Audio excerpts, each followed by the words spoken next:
प्रभु यीशु मसीह में स्नेही बंधुओं, हमारे पिता ईश्वर और प्रभु यीशु मसीह आप लोगों को अनुग्रह तथा शांति प्रदान करे। पुनरुत्थान पर्व के तीसरे इस रविवार में प्रभु यीशु मसीह अपने चेलों से बात करते हुए चेलों के नेता के रूप में, यानी प्रभु यीशु मसीह के सेवा कार्य को आगे बढ़ाने के लिए सेवा कार्य का भार या उसका अधिकार संत पेत्रुस को देते हैं। आज के सुसमाचार से हमने सुना प्रभु यीशु मसीह पेत्रुस को अपने चेलों के अगुआ या उनके नेता बनाते हुए उनके अधिकार देता है। और इसमें आपने सुना 3 बार लगातार प्रभु ने पेत्रुस से ये सवाल किया, क्या तुम इनसे अधिक मुझसे प्यार करते हो? 3 बार प्रभु ने पेत्रुस से पूछा, क्या तुम इनसे अधिक मुझसे प्यार करते हो? पेत्रुस को झटका लगा कि प्रभु को सब कुछ मालूम है, प्रभु फिर भी मेरे से 3 बार पूछ रहे कि तुम मुझे प्यार करते हो। मेरे प्यारे बंधुओं, प्रभु यीशु मसीह पेत्रुस के प्रेम की परीक्षा नहीं ले रहे थे। प्रभु यीशु मसीह पेत्रुस को और हम लोगों को एक चेतावनी देना चाहते हैं कि इस दुनिया में रहते समय हमें 3 दुश्मनों का मुकाबला करना पड़ेगा। 3 दुश्मनों का मुकाबला, 3 खतरे से हमें सतर्क रहना पड़ेगा इस दुनिया में रहते समय। सबसे पहला खतरा संसार का खतरा। जो सबसे पहला खतरा हमारे जीवन में आने वाला है वो इस दुनिया का खतरा है, क्योंकि संत याकूब अपने पत्र अध्याय 4 वाक्य 4 में कहते हैं कि कपटी लोगों, बेईमानी लोगों, क्या तुम नहीं जानते हो ईश्वर से, संसार से मित्रता रखना या संसार से दोस्ती रखना मतलब ईश्वर से बैर करना होता है। जो व्यक्ति संसार से मित्रता या दोस्ती रखता है वो ईश्वर का दुश्मन है, और जो व्यक्ति इस दुनिया से मित्रता रखना चाहते हैं वो ईश्वर के शत्रु बन जाते हैं, दुश्मन बन जाते हैं। कारण क्या है? संत यूहन्ना के सुसमाचार के अध्याय 15 वाक्य 19 में प्रभु ने स्पष्ट कहा है, अगर तुम संसार के होते तो संसार तुम्हें अपना समझकर प्यार करता। अगर तुम दुनिया वाले होते, दुनिया के होते, तो दुनिया तुम्हें अपना समझकर प्यार करती, मगर दुनिया तुमसे बैर करती है, क्योंकि मैंने तुम्हें दुनिया में से, संसार में से मैंने तुम्हें चुन लिया है। तो प्रभु ने हमको संसार में से अलग कर दिया। अभी सांसारिक बातों, दुनियादारी में हमें अपना मन लगाना नहीं चाहिए। जो प्रभु की सेवा करना चाहते हैं उन्हें अपनी दुनियादारी में, सांसारिक बातों में अपना मन लगाना नहीं है। अगर आप सांसारिक चीजों से, सांसारिक माया मोह से अगर आप लगाव रखेंगे तो आप ईश्वर के शत्रु बन जाएंगे, ईश्वर के मित्र नहीं हो सकते हैं। इसलिए प्रभु ने पहली बार पेत्रुस को चेताया कि तुम दुनिया से मतलब रखोगे तो मेरे से तुम्हारा कोई वास्ता नहीं रहेगा। तो ऐसे सोचने की बात है, हम दुनिया से अपना मतलब रखते हैं या लगाव रखते हैं या अपनी मित्रता रखते हैं तो ईश्वर से हम, ईश्वर के हम शत्रु बन जाएंगे। ये स्पष्ट संत याकूब के पत्र में कहा है, जो ईश्वर से, जो संसार से मित्रता रखता है वह ईश्वर से बैर करता है, पक्की बात। दूसरी बार प्रभु ने उनसे पूछा, क्या तुम इनसे अधिक मुझे प्यार करते? दूसरा खतरा वो हमारा शरीर है, हमारा बदन है, हमारा जो शरीर का खतरा कैसा है? ये रोमियो के नाम पत्र में अध्याय 8 वाक्य 5 से 8 तक संत पेत्रुस अपने बिरादरी के लोगों को चेताते हुए उनको समझाते हैं, जो शरीर की वासनाओं की चिंता करते, वासनाओं के अनुसार संचालित है, वो शरीर की वासनाओं से चिंता करता है, वो शरीर की चिंता करता है। जो शरीर की वासनाओं से संचालित है वह शरीर की बातों की चिंता करता है और उसका परिणाम मृत्यु है। और जो आत्मा से संचालित है वो आत्मा की बातों की चिंता करता है और उसका परिणाम जीवन है, क्योंकि शरीर की वासना ईश्वर के प्रतिकूल है, ईश्वर के खिलाफ है। जो शरीर की वासनाओं को तृप्त करना चाहता है वो ईश्वर के खिलाफ हो जाता है। तो हमें अपने शरीर से भी हमें सतर्क रहना पड़ेगा।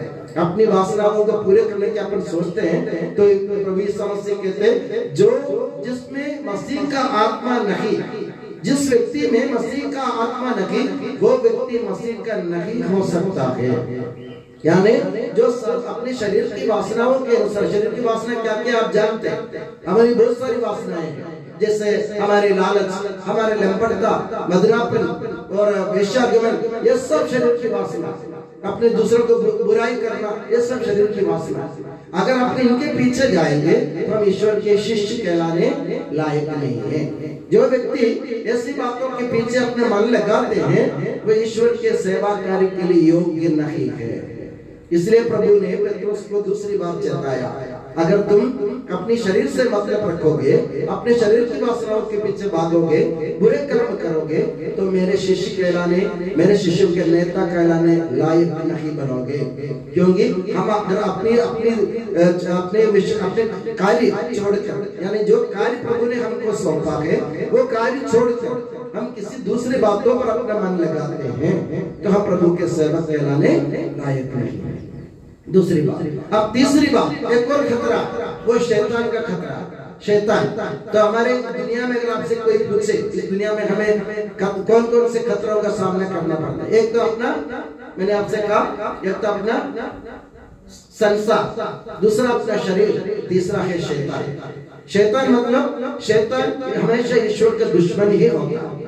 शैतान क्या चाहता है, मैं ईश्वर की प्रजा को उनसे दूर करके, उनके पथ को विचलित करके उनको अपने साथ जोड़ने की, मेरे साथ जोड़ने की कोशिश करता हूँ। वही से शैतान की बात। क्योंकि प्रभु संत यूहन्ना ने अपने पत्र में कहा है, ईश्वर की संतान और शैतान की संतान में आप कैसे पहचान कर सकते हैं? जो प्यार नहीं करता वो शैतान की संतान है। जो प्यार नहीं करता वो शैतान की संतान है। जो अपने भाइयों से बैर करता वो शैतान की संतान है। तो जो प्यार करता है वो ईश्वर की संतान है। तो शैतान हमको क्या देना चाहते हैं? हमको प्रलोभन देना चाहते हैं, हमको लुभाते हैं हमारे मन को, जो दुनिया के लालच दिखा करके, दुनिया की दौलत दिखा करके, दुनिया के सब प्रकार के वैभव दिखा करके शैतान हमको अपने मार्ग से, हमें अपने मार्ग से विचलित करना चाहते हैं। शैतान ईश्वर के खिलाफ हमेशा रहता है। इसलिए प्रभु ईसा मसीह ने संत पेतरुस को चेताया कि तुम शैतान से भी दूर रहो। शैतान तुम्हें जरूर प्रलोभन देगा अपने जीवन में। ये मेरा पीछा छोड़कर, मेरा अनुसरण करना छोड़कर दूसरी बातों के पीछे जाने के लिए, दुनिया के माया और मोह में फंसाने के लिए शैतान अपने जाल बिछाएंगे, मगर तुम्हें सतर्क रहना पड़ेगा। अगर तुम इन तीन चीजों को जीत जाएंगे तो तुम मेरे शिष्य होंगे और मेरे कार्य करने लायक बन जाएंगे। शरीर को जीतो, संसार को जीतो, शरीर को जीतो और शैतान को जीतो। जीतना है तो क्या करना चाहिए? जैसे प्रभु ने कहा, हमें प्रभु पर अपना विश्वास दृढ़ रखना चाहिए। चाहे कुछ भी हो जाए, अपने विश्वास प्रभु पर से नहीं हटेगा। क्योंकि शैतान ये चाहता है, जिनके मन में विश्वास नहीं है, भरोसा नहीं है, जिनके मन में कोई उम्मीद नहीं है, ऐसे लोगों को शैतान ढूंढ के लाते हैं। हम कहते हैं कभी कभार, अरे हमको जीने का, आगे जीने का कुछ सहारा नहीं दिख रहा है, जीने का मन नहीं हो रहा है, कुछ काम करने का मन नहीं हो रहा है, हमारी उम्मीद नहीं है, हमारे जीवन में तकलीफ है, कष्ट है। ऐसे सोचने वाले लोगों को ढूंढते रहते हैं शैतान। क्यों? शैतान आपको विचलित करना चाहता है। शैतान आपके मन में ये विचार जरूर डाल देगा, ईश्वर तुम्हारा कुछ नहीं करेगा, अगर तुम मेरे साथ जुड़ जाओगे तो मैं संसार भर के सारी चीजें तुम्हें दे दूंगा। थोड़ा सा पैसा के पीछे, थोड़ा सा पद के पीछे, थोड़ा सा नाम के पीछे हम भाग के ईश्वर से दूर हो जाते हैं। मेरे प्यारे बंधुओं, अगर प्रभु ने पेतरुस से 3 बार पूछा, क्या तुम इनसे अधिक मुझे प्यार करते हो? तो प्रभु ने क्या पूछा पेतरुस से? क्या तुम संसार से अधिक मुझे प्यार करते हो? क्या तुम अपने शरीर से ज्यादा मुझे प्यार करते हो? क्या तुम शैतान से ज्यादा मुझे प्यार करते हो? हमें भी सोचने की बात है। शरीर की वासना, संसार के मोह और शैतान के प्रलोभन, इन तीनों को पीछे हमें कभी नहीं जाना चाहिए। क्योंकि हमारा प्रभु हमें अपना बनाया है। प्रभु ने कहा, मैंने तुम्हें संसार में से चुन लिया है। अभी आप लोग अलग है, संसार वाले जैसे नहीं है। मेरे प्यारे बंधुओं, ईसाई लोगों में यही विशेषता है। प्रभु ने तुमको चुन लिया, अलग कर दिया। अब दुनिया जैसे सोचे वैसे तुम नहीं होंगे। दुनिया सोचते है, ये लोग मार खाते हुए भी ईश्वर का नाम लेते हैं, ये अपमान सहते हुए भी ईश्वर का नाम लेते हैं, ईसा मसीह का नाम लेते हैं, ये सब लोग इनको लात मारते फिर भी ये भलाई करते हैं। कारण क्या? प्रभु ने हमको अलग कर दिया, हमको संसार में से चुन के अलग कर दिया ताकि हम संसार वाले जैसे नहीं बने। मेरे प्यारे बंधुओं, ईसाई लोग कभी हमला के लिए, अत्याचार के लिए, अन्याय के लिए किसी को नहीं बोलता। हम नहीं कहते आप जाके किसी को मारो, हम यही कहते हैं कि सबसे प्यार करना सीखो, क्योंकि ईसा मसीह की सीख यही है, जैसे मैंने प्यार किया वैसे तुम भी एक दूसरे को प्यार करो।